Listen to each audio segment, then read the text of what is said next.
À quelques semaines des fêtes de fin d'année, l'on assiste à un déplacement massif des populations. Les transports en commun sont beaucoup sollicités. Le trafic devient dense et souvent des accidents graves se produisent sur nos routes.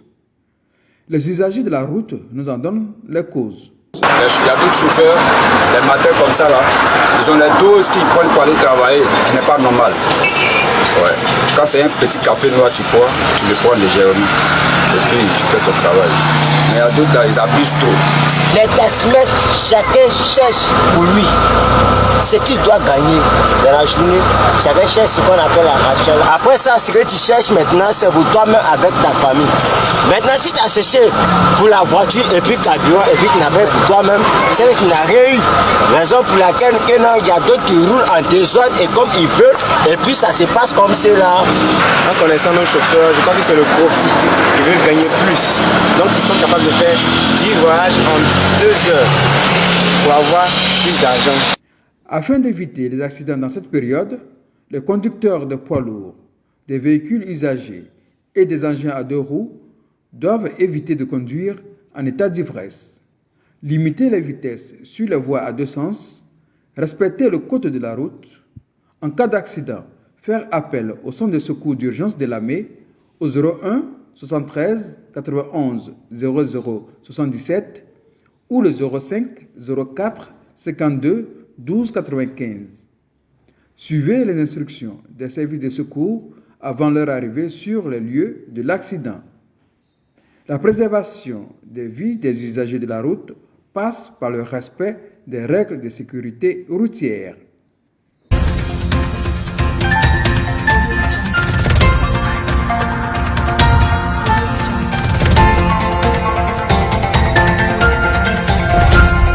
Six jeunes diplômés, bénéficiaires d'un stage de perfectionnement au Conseil régional de l'AME, ont été reçus ce mardi 7 décembre par la Direction générale d'administration de la région. Au cours de cette rencontre, M. Kobi Désiré, directeur général d'administration du Conseil, et Richard Assamoah, directeur général d'administration adjoint du Conseil, ont mis l'accent sur l'intérêt que porte le président de région, le Premier ministre Patrick Jérôme-Hachi, à tout ce qui touche à l'emploi des jeunes et des femmes. Ils ont également relevé les opportunités de formation en entrepreneuriat qui sont offertes aux jeunes de la région de l'AME. De sages conseils ont été prodigués aux heureux bénéficiaires de ce stage pour rendre bénéfique leur séjour au Conseil régional. Quelques stagiaires témoignent ici leur gratitude au président de région, le Premier ministre Patrick Jérôme-Hachi, qui leur offre ce stage. Je voudrais vraiment dire merci beaucoup au président de la région de l'AME, son Excellence le Premier ministre Patrick Hachi, pour cette opportunité qu'il offre à la jeunesse de la région de l'AME, parce que ce n'est pas très facile de nos temps-là de trouver un stage.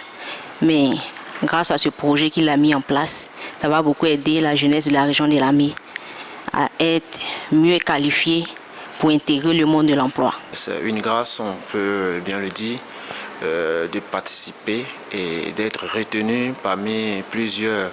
Pour trouver l'emploi en Côte d'Ivoire, c'est carrément difficile, hein. Donc c'est fatigant. Voilà, on a dû postuler plusieurs fois et nous avons trouvé suite cette fois-ci et nous sommes vraiment heureux d'être là. Je tiens à dire merci au Premier ministre, président de la région de l'AME, M. Hachi Patrick Jérôme, pour cette opportunité qu'il offre à tous ces jeunes-là, bénéficiaires du programme d'emploi jeune.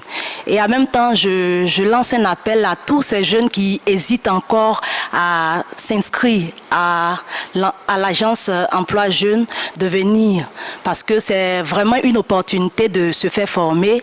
Il s'agit de jeunes diplômés en comptabilité, en ressources humaines et communication, en gestion des collectivités territoriales et finance comptabilité et gestion des entreprises. Ces stages pratiques d'une durée de 6 mois renouvelables ont été accordés aux jeunes demandeurs d'emploi grâce au programme d'aide à l'emploi jeune institué par une convention entre la région de l'AME et l'agence emploi jeune basée à Adzopé.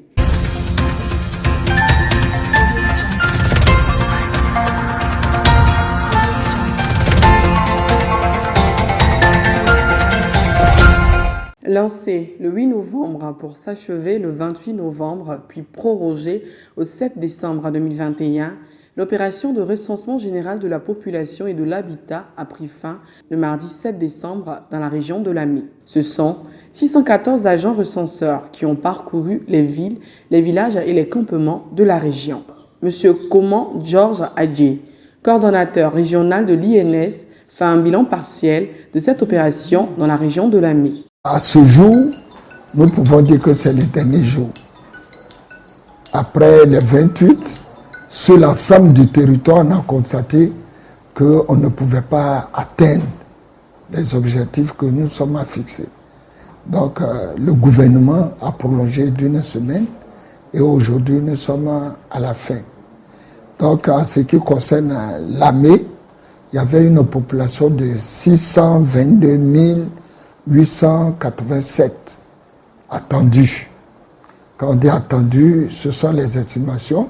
Et à la fin, soit on peut trouver un peu plus, comme on peut trouver un peu moins, ou bien tout juste. Mais c'est rare qu'on trouve tout juste.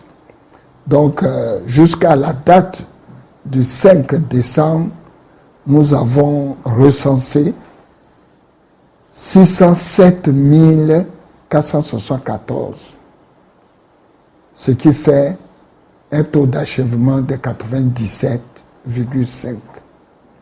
Nos objectifs sont en tête parce que dès le départ, on était inquiets, mais quand il y a eu cette réunion à mi-parcours qui a fait le bilan, ça a boosté vraiment tout le monde, les chefs, les autorités, les cadres dans chaque village se sont mobilisés.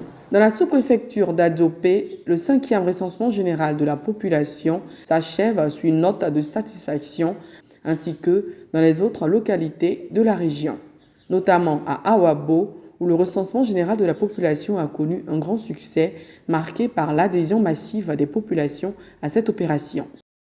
Avec l'aide des différents cadres du village, on a vu le soutien du DGA, directeur général adjoint de la région de Lamé, M. Assamoah. Avec plusieurs interventions à la radio, les villageois sont sortis massivement. En tout cas, ça s'est passé dans de bonnes conditions. Nous avons eu même un résultat satisfaisant. En 2014, Awabo avait 3 900. Et aujourd'hui, nous sommes à 8 000. Donc il faut dire que c'est un bon résultat. Dans toute la région, parmi les villages recensés, Awabo a été le premier. Nous tenons vraiment à remercier l'hospitalité ici à Awabo. Tout s'est bien passé. Au dire de M. Richard Assamoah, DGA du Conseil régional, cadre d'Awabo, la réussite de cette opération est à mettre au compte des campagnes de sensibilisation initiées par le Premier ministre Patrick Jérôme Achi, président de la région de Lamé, et de l'implication des cadres, des élus, des chefs de village, des jeunes et des femmes.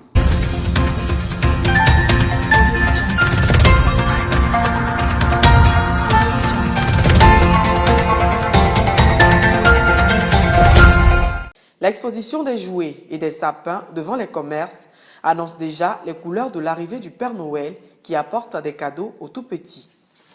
Comme il y a de coutume à la veille de cette fête, les parents investissent les magasins à la recherche du meilleur jouet pour leurs enfants. Des nounours, des vélos, des voiturettes, des poupées, tout est réuni pour faire le bonheur des enfants. Mais dans cette panoplie de jouets et de jeux pour enfants, lequel choisir ? Généralement, on conseille en petite section, au niveau des filles, peut-être des poupées et des garçons, des voiturettes. Comme ça, l'enfant s'attache avec. Or, il y a d'autres qui peuvent payer des nounous, il y a d'autres qui ont des objets sur les corps. Et quand un enfant de petite section prend ses jouets, il peut avaler. Il y a des choses qu'on peut avaler sur les nounous.